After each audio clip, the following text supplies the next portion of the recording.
بسم اللہ الرحمن الرحیم۔ السلام علیکم ناظرین۔ ماہ سفر المظفر، موضوع نمبر 4۔ موضوع کا نام دوسرا مہینہ ماہ سفر المظفر، ایک غلط عقیدے یعنی ماہ سفر کو منحوس سمجھنا کی تردید احادیث مبارکہ کی روح سے۔ آج کی ڈسکشن کے اندر ہم اس غلط عقیدے کو سمجھیں گے۔ کم و بیش 3 احادیث مبارکہ پیش کی جائیں گی جو اس غلط عقیدے کی تردید میں ہوں گی۔ تو ہم اس طرف چلتے ہیں۔ اس سے پہلے کہ آپ اگر چینل پر نئے ہیں تو چینل کو سبسکرائب کر دیں اور ویڈیو کو اینڈ تک ضرور دیکھیے گا تاکہ تمام باتیں سمجھ آ سکیں۔ تو چلتے ہیں کہ یہ غلط عقیدہ کیا ہے، اس کی تفصیل کیا ہے۔ تو ماہ سفر المظفر کو لوگ منحوس جانتے ہیں، اس میں شادی بیاہ نہیں کرتے اور لڑکیوں کو رخصت نہیں کرتے، اور بھی اس قسم کے کام کرنے سے پرہیز کرتے ہیں اور سفر کرنے سے گریز کرتے ہیں۔ خصوصاً ماہ سفر کی ابتدائی 13 تاریخیں بہت زیادہ منحوس مانی جاتی ہیں اور ان کو 13 تیزی کہتے ہیں۔ یہ سب جہالت کی باتیں ہیں۔ اور ماہ سفر کا آخری جو چہار شنبہ یعنی بدھ کو بہت لوگ مناتے ہیں اور اپنے کاروبار بند کر دیتے ہیں، سیر و تفریح کو جاتے ہیں، پوریاں پکاتے ہیں، نہاتے دھوتے ہیں، خوشیاں مناتے ہیں اور کہتے ہیں کہ سردار دو جہاں صلی اللہ علیہ وسلم نے اس روز صحت کا غسل فرمایا تھا اور بیرون مدینہ طیبہ سیر کے لیے تشریف لے گئے تھے۔ یہ سب باتیں بے اصل ہیں، بلکہ ان دنوں سید العرب والعجم صلی اللہ تعالی علیہ وبارک وسلم کا مرض شدت کے ساتھ تھا۔ وہ باتیں خلاف واقع ہیں، اور بعض لوگ کہتے ہیں کہ اس روز بلائیں آتی ہیں اور طرح طرح کی باتیں بیان کی جاتی ہیں۔ ان سب خرافات کو مندرجہ ذیل احادیث کرتی ہیں۔ 3 احادیث بیان کی جا رہی ہیں، ان کی روشنی میں ان خرافات کا رد ہوگا۔ تو چلتے ہیں پہلی حدیث کی طرف جو حضرت ابو ہریرہ رضی اللہ عنہ سے مروی ہے۔ مشکوٰۃ شریف کے اندر یہ حدیث ہے، صفحہ 391۔ حضور صلی اللہ علیہ وسلم نے فرمایا، جس کا ترجمہ ہے کہ نہ متعدی بیماری ہے اور نہ حامہ اور نہ منزل قمر اور نہ سفر۔ روایت کیا اس کو امام مسلم نے۔ 9 کی جمع انواع ہے، جس کا معنی ہے قمر کی منزلیں ہیں۔ وہ 28 منزلیں ہیں۔ اہل عرب کا خیال تھا کہ جب چاند ان منازل کے بعض منزل میں آتا ہے تو بارش ہوتی ہے، تو شارع نے اس کا ابطال فرمایا کہ نزول باران بتقدیر الہی ہے، یعنی بارش کا ہونا اللہ کی تقدیر سے ہے، یہ قمر کی یعنی چاند کی منزلوں سے نہیں ہے۔ دوسری حدیث مبارکہ جس کا ترجمہ کچھ اس طرح ہے، مرض متعدی ہونا نہیں ہے اور نہ حامہ ہے اور نہ سفر۔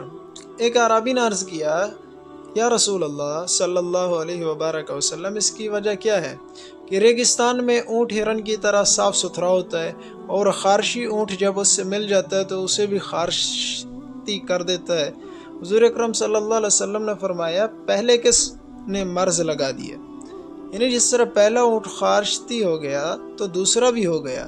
مرض کا متعدی ہونا غلط ہے۔ تیسری حدیث جس کا ترجمہ ہے کہ ادوی نہیں، یعنی مرض کا متعدی ہونا نہیں، اور نہ بدفعلی ہے اور نہ حامہ ہے نہ سفر، اور مجذوم سے بھاگو جیسے شیر سے بھاگتے ہو۔ مجذوم سے بھاگنے کا حکم سد ذرائع کے قبیل سے ہے کہ اگر اس سے میل جول میں دوسرے کو جذام پیدا ہو جائے تو یہ خیال ہوگا کہ میل جول سے پیدا ہوا۔ اس خیال فاسد سے بچنے کے لیے یہ حکم ہوا کہ اس سے علیحدہ رہو۔ یہ جذام ایک بیماری ہے۔ یہ جو 3 احادیث بیان کی جا چکی ہیں کہ پہلی حدیث کے اندر بھی لفظ سفر، حامہ اور عدوہ، اور دوسری حدیث کے اندر بھی یہی الفاظ کچھ تبدیلی کے ساتھ ہیں، اور تیسری حدیث کے اندر بھی یہی الفاظ کچھ تبدیلی کے ساتھ ہیں۔ تو یہ جو الفاظ آئے ہیں ان کے معنی سمجھ لیں، ان کی تشریح سمجھ لیں کہ ان کا مطلب کیا ہے، یعنی حدیث مبارک کی تشریح کیا ہے۔ لا عدوہ کا مطلب یہ ہے کہ ایک بیماری دوسرے کو نہیں لگتی۔ زمانہ جاہلیت میں لوگوں کا اعتقاد تھا کہ جو شخص بیمار کے ساتھ بیٹھتا ہے یا اس کے ساتھ کھاتا پیتا ہے تو اس کی بیماری اس کو بھی لگ جاتی ہے۔ ایسا یہ زمانے کے حکیم اور ڈاکٹر بھی کہتے ہیں کہ بعض متعدد بیماریاں ہیں، مثلا جذام، خارش، چیچک، آبلہ، گندہ دہنی اور امراض وبائی ہے۔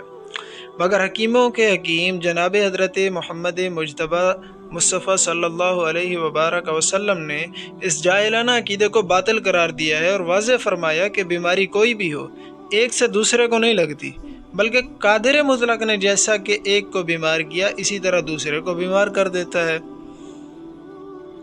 اور دوسرا لفظ ولا طیرہ، عرب کی عادت تھی کہ شگون لیتے تھے۔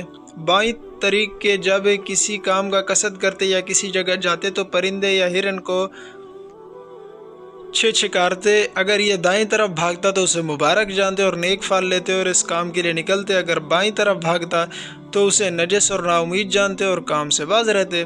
تو شارع علیہ السلام نے فرمایا اللہ طیرہ یعنی شگون بد لینے کو حصول منفعت اور دفع ضرر میں کوئی تاثیر نہیں ہے، اور اس عقیدے کو باطل قرار دیا۔ تیسرا لفظ ولا ہامہ، ہامہ کے معنی سر کے ہیں اور یہاں مراد ایک جانور کا نام ہے۔ عرب لوگوں کا زعم باطل تھا کہ یہ جانور میت کی ہڈیوں سے پیدا ہوتا ہے جو اڑتا ہے۔ اس کے ساتھ یہ بھی کہتے تھے کہ مقتول کے سر سے ایک جانور باہر نکلتا ہے، اس کا نام ہامہ ہے، اور ہمیشہ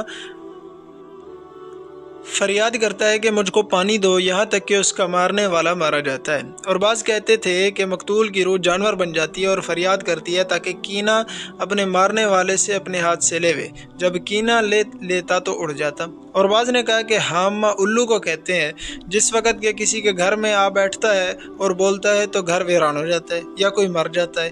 ہمارے زمانے میں بھی بعض لوگوں کا بھی یہی خیال ہے۔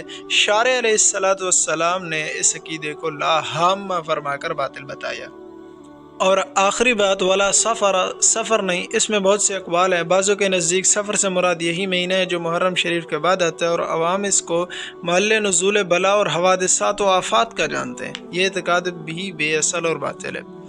اور بعضوں کے نزدیک سفر ایک سانپ ہے جو پیٹ میں ہوتا ہے، اور عرب کا زعم ہے کہ وہ سانپ بھوک کے وقت کاٹتا ہے اور ایذا دیتا ہے، اور بھوک کے وقت جو ایذا ہوتی ہے اسی سے ہوتی ہے اور ایک آدمی سے دوسرے میں سرایت کر جاتا ہے۔ امام نووی رحمۃ اللہ علیہ نے شرح مسلم شریف میں لکھا ہے کہ سفر وہ کیڑے ہیں جو بھوک کے وقت کاٹتے ہیں، کبھی اس سے آدمی کا بدن زرد ہو جاتا ہے اور کبھی ہلاک۔ پس شارع علیہ السلام نے حکم دیا کہ یہ سب باطل ہے۔ تو ناظرین، آج کی ڈسکشن کے اندر اگر کوئی بات ایسی ہوئی ہو جو سمجھ میں نہ آئی ہو تو کمنٹ سیکشن میں پوچھ سکتے ہیں۔ جزاکم اللہ خیرا۔